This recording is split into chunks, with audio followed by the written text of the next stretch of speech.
Chapter 10. Power of the Master Mind. The Driving Force. The Ninth Step Toward Riches. Power is essential for success in the accumulation of money. Plans are inert and useless without sufficient power to translate them into action. This chapter will describe the method by which an individual may attain and apply power. Power may be defined as organized and intelligently directed knowledge.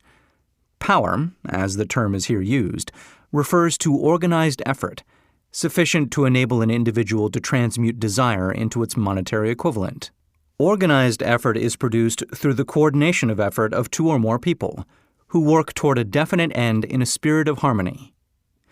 Power is required for the accumulation of money.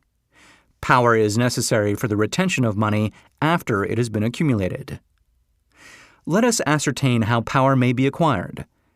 If power is organized knowledge, let us examine the sources of knowledge. A. Infinite intelligence. This source of knowledge may be contacted through the procedure described in another chapter, with the aid of creative imagination. B. Accumulated experience. The accumulated experience of man, or that portion of it which has been organized and recorded, may be found in any well-equipped public library. An important part of this accumulated experience is taught in public schools and colleges, where it has been classified and organized. C. Experiment and research. In the field of science, and in practically every other walk of life, men are gathering, classifying, and organizing new facts daily. This is the source to which one must turn when knowledge is not available through accumulated experience. Here, too, the creative imagination must often be used. Knowledge may be acquired from any of the foregoing sources. It may be converted into power by organizing it into definite plans and by expressing those plans in terms of action. Examination of the three major sources of knowledge will readily disclose the difficulty an individual would have, if he depended upon his efforts alone, in assembling knowledge and expressing it through definite plans in terms of action. If his plans are comprehensive, and if they contemplate large proportions, he must generally induce others to cooperate with him before he can inject into them the necessary element of power. Gaining power through the master mind. The master mind may be defined as coordination of knowledge and effort in a spirit of harmony between two or more people for the attainment of a definite purpose. No individual may have great power without availing himself of the master mind.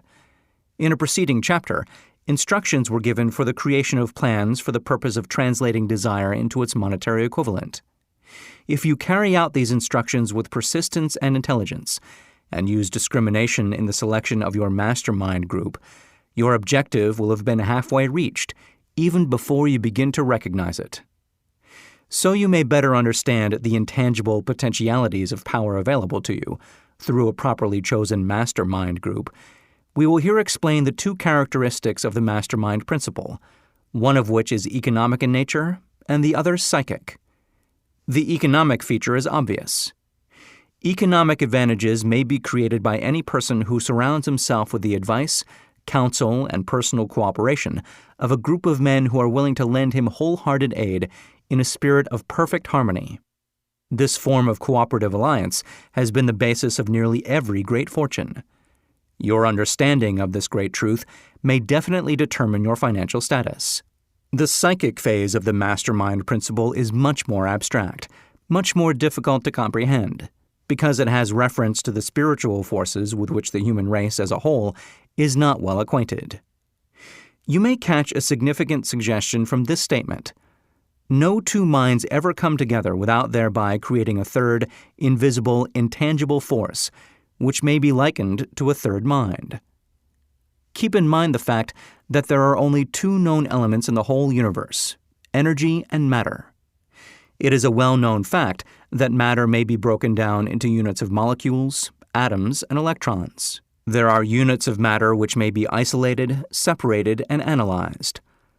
Likewise, there are units of energy. The human mind is a form of energy, a part of it being spiritual in nature. When the minds of two people are coordinated in a spirit of harmony, the spiritual units of energy of each mind form an affinity, which constitutes the psychic phase of the mastermind. The mastermind principle, or rather the economic feature of it, was first called to my attention by Andrew Carnegie over 25 years ago. Discovery of this principle was responsible for the choice of my life's work. Mr. Carnegie's mastermind group consisted of a staff of approximately 50 men with whom he surrounded himself for the definite purpose of manufacturing and marketing steel. He attributed his entire fortune to the power he accumulated through this mastermind.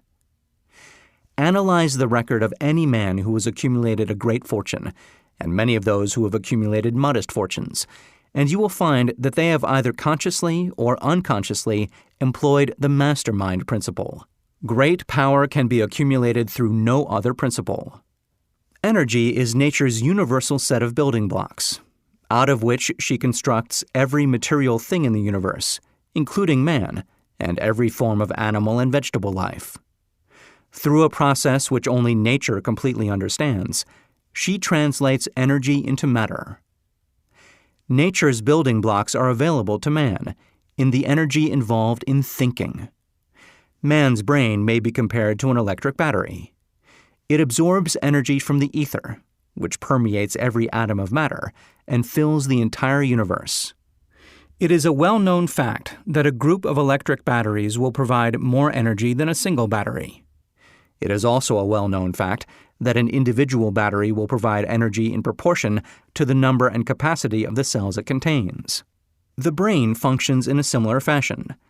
This accounts for the fact that some brains are more efficient than others, and leads to this significant statement: a group of brains coordinated or connected in a spirit of harmony will provide more thought energy than a single brain, just as a group of electric batteries will provide more energy than a single battery. Through this metaphor, it becomes immediately obvious that the mastermind principle holds the secret of the power wielded by men who surround themselves with other men of brains. There follows now another statement, which will lead still nearer to an understanding of the psychic phase of the mastermind principle. When a group of individual brains are coordinated and function in harmony, the increased energy created through that alliance becomes available to every individual brain in the group.